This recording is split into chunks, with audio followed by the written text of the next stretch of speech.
Welcome to What's Viral Today. Get ready for a whirlwind tour of the latest buzz in politics and sports. Subscribe and hit the notification bell to stay in the loop with the most viral stories from around the world.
The long-term consequences for the department and the education sector remain to be seen.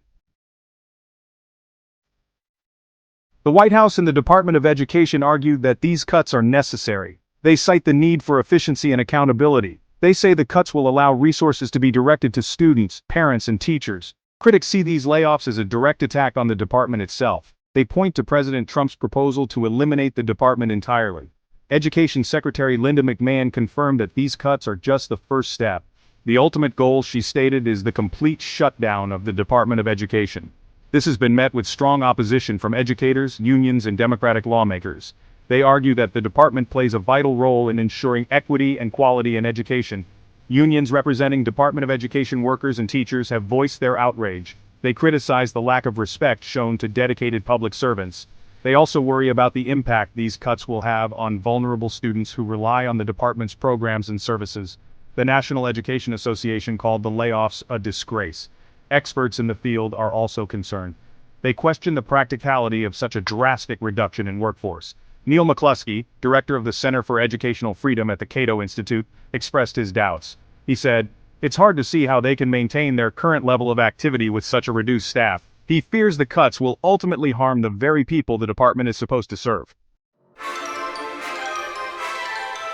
The Department of Education has assured the public that federal student aid will not be affected. However, experts are not convinced. They argue that with such a reduced workforce, processing applications, dispersing funds, and ensuring accountability will be extremely difficult. This could lead to delays and disruptions for millions of students who depend on financial aid to pursue higher education. Furthermore, the cuts are likely to affect the department's ability to enforce civil rights in education. With fewer staff, investigating complaints of discrimination and ensuring compliance with federal laws will be challenging. This is particularly worrying given the Trump administration's rollback of Obama-era guidance on issues like transgender rights and campus sexual assault.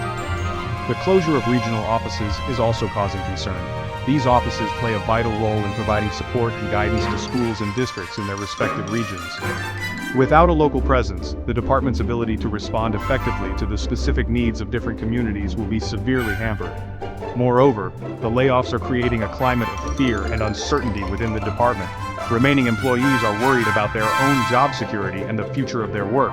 This is likely to lead to a loss of experienced staff and a decline in morale, further undermining the department's effectiveness. The Trump administration aims to shrink the federal government. Led by Elon Musk's Department of Government Efficiency, they target unnecessary or inefficient agencies. The Department of Education is a prime target. The consequences will unfold in the coming months. The impact on students, educators, and the system remains to be seen. These layoffs mark a significant shift in federal education. Opponents vow to fight back. They plan to challenge the layoffs in court and pressure Congress. They argue a strong federal role ensures equal access to quality education. The future of American education hangs in the balance. The coming months will be crucial. All those who care about education must pay close attention. The stakes are high, with far-reaching consequences.